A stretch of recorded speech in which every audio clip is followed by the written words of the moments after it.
del milagro del sol del 13 de octubre de 1917, quiero en este video repasar la importancia de dicho milagro y leerles algunos párrafos de lo que ocurrió ese 13 de octubre, por qué fue un evento muy significativo. Ese milagro ocurrió en el pueblo de Fátima, en Portugal, después que la Virgen se les apareció varias veces durante el año 1917 a Jacinta, Francisco y Lucía, 3 niños pastorcitos de 7, 9 y 10 años de edad. Ella se apareció el 13 de mayo, el 13 de junio, el 13 de julio, el 19 de agosto, el 13 de septiembre y el 13 de octubre. Ella les informó que haría un milagro en octubre para que todos creyeran. Es interesante lo que ella dijo al respecto el 13 de julio, cuando Lucía le preguntó: «Quisiera pedirle nos dijera quién es y que haga un milagro para que todos crean que usted se nos aparece». Y Nuestra Señora respondió: «Continuar viniendo aquí todos los meses. En octubre diré quién soy y lo que quiero, y haré un milagro que todos han de ver para que crean». En otras palabras, el milagro iba a ser tan impresionante e innegable que básicamente no se podría negar por el testimonio que se daría y por los eventos profundos que ocurrirían. Sin embargo, lo interesante es que el 13 de octubre fue un día increíblemente lluvioso. Había lodo por todas partes, la lluvia caía y caía. Y voy a citar un poco del libro de William Thomas Walsh, Our Lady of Fatima, Nuestra Señora de Fátima. Dice: «La lluvia caía constantemente y sin piedad». Y esto me parece muy interesante porque nuestro Señor obraría un gran milagro y una señal externa el 13 de octubre, algo que Él no hace a menudo. De hecho, este sería el milagro más grande después de la resurrección, un milagro muy profundo. Y lo que es interesante es que Él permitió que lloviese fuertemente para que las personas que iban a ser testigos de ese extraordinario evento lo hicieran con cierto nivel de esfuerzo. O sea, no iba a ser un día bonito y fácil de llegar. Habría que sacrificarse un poco y esforzarse para beneficiarse del milagro. Y las personas que no se interesaran mucho no harían el esfuerzo de llegar a ese extremo y atravesar por el lodo. Sigo con el libro.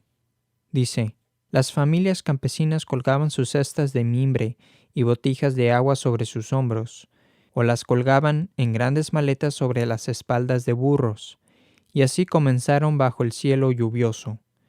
Los padres y madres, caminando distancias increíbles, cargaban en sus hombros a sus niños enfermos o cojos.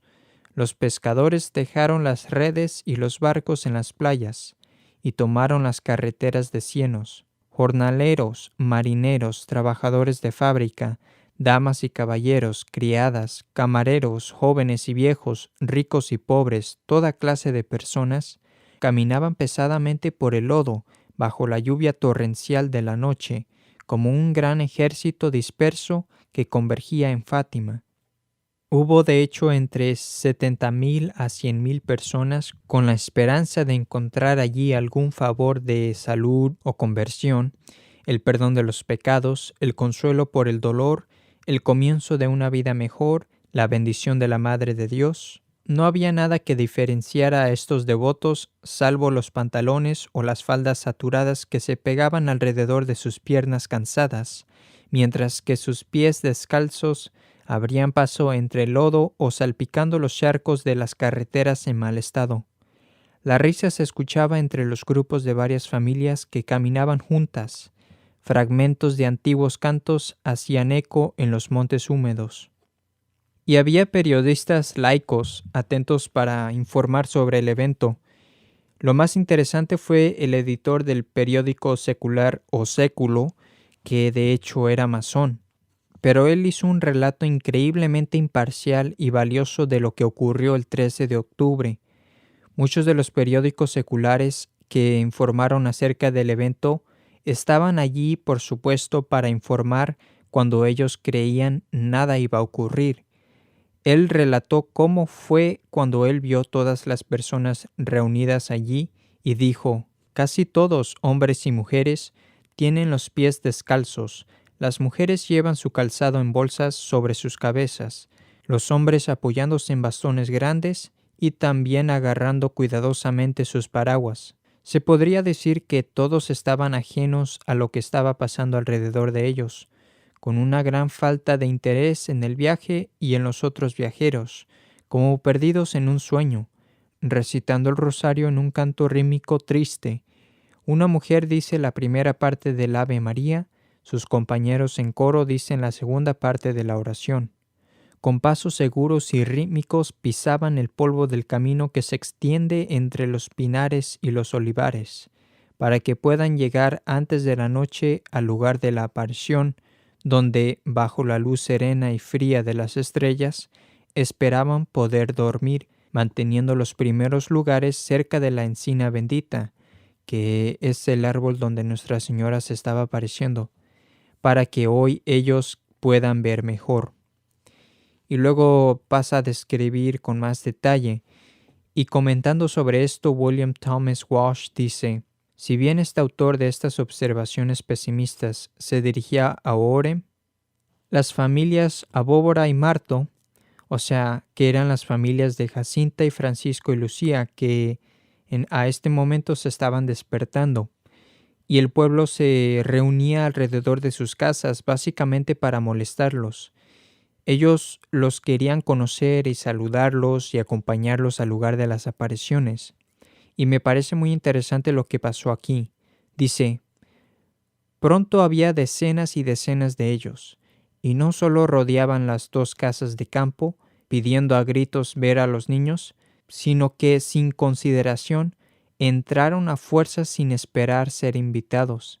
La madre de Jacinta y Francisco, tía Olimpia, estaba furiosa por la manera informal que ensuciaron por todo el piso con charcos de agua y lodo rojo de los campos. Entonces la gente rodeó sus casas, entrando a la fuerza, básicamente ensuciando sus casas con lodo, agua y tierra. Sorprende francamente el egoísmo de muchas de estas personas que básicamente fueron a ese lugar para posiblemente ser bendecidos por Dios, en cierta manera por ver la aparición de Nuestra Señora, pero ellos no tenían ninguna consideración por la privacidad de su hogar. Era una acción totalmente egoísta. Se abrieron pasos sin permiso, pisotearon toda la casa, incluso dice que se subieron a sus camas. Dice: era el colmo cuando estos extranjeros comenzaron a acomodarse en sus camas. Y la madre de Jacinta y Francisco les gritaron: ¡fuera de aquí, todos fuera! Esto lo encontré realmente ridículo y ello demuestra francamente la mala voluntad de tantas personas. O sea, como que no captaron el mensaje. Es decir, quizás Dios los hubiera bendecido si hubiesen demostrado más caridad y consideración por los demás. Y se puede ver que muchas personas creen que al estar cerca de quien está recibiendo visiones, como que de alguna manera van a hacerse santos. No es tanto por seguir el mensaje de Nuestra Señora, sino más bien estando cerca de quien recibe los mensajes, y ellos creen que se harán santos por solo ese hecho. Y cuando los niños se iban al lugar de la aparición, eran saludados por toda esa gente y los seguían. En realidad era una escena increíble.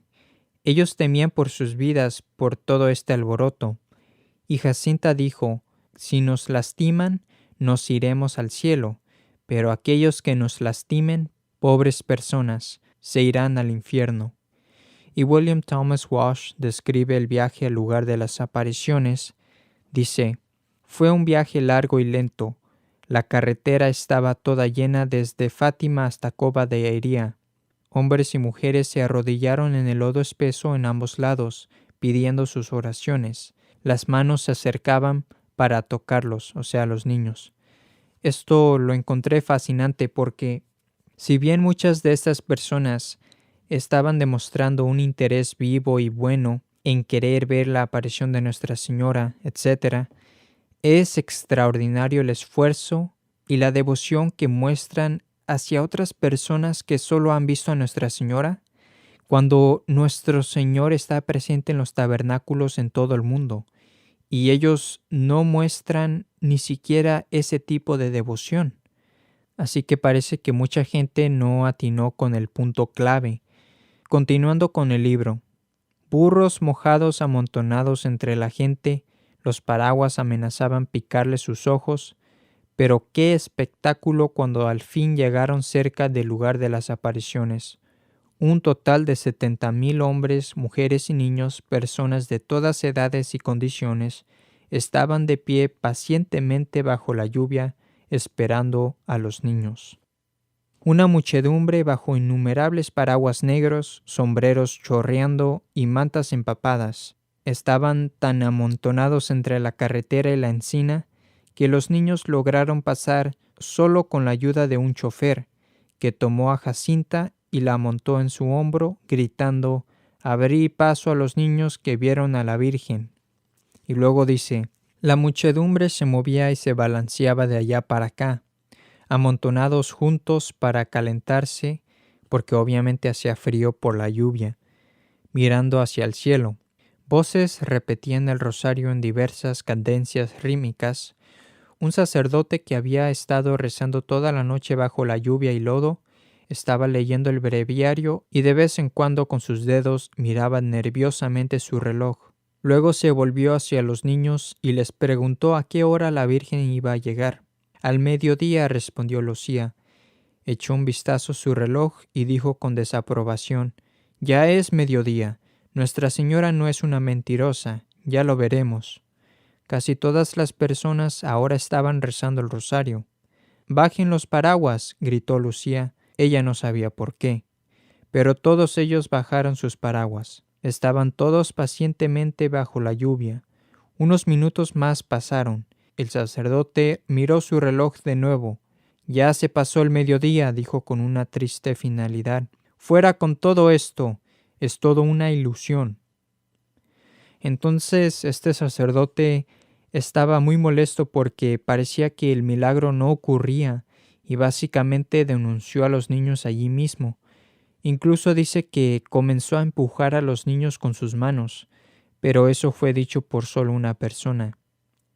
Lucía respondió: «El que quiera irse puede irse, pero yo no me voy. Nuestra Señora nos dijo que viniéramos». Murmuraciones y gruñidos decepcionados comenzaron a escucharse entre los espectadores cuando nada ocurría.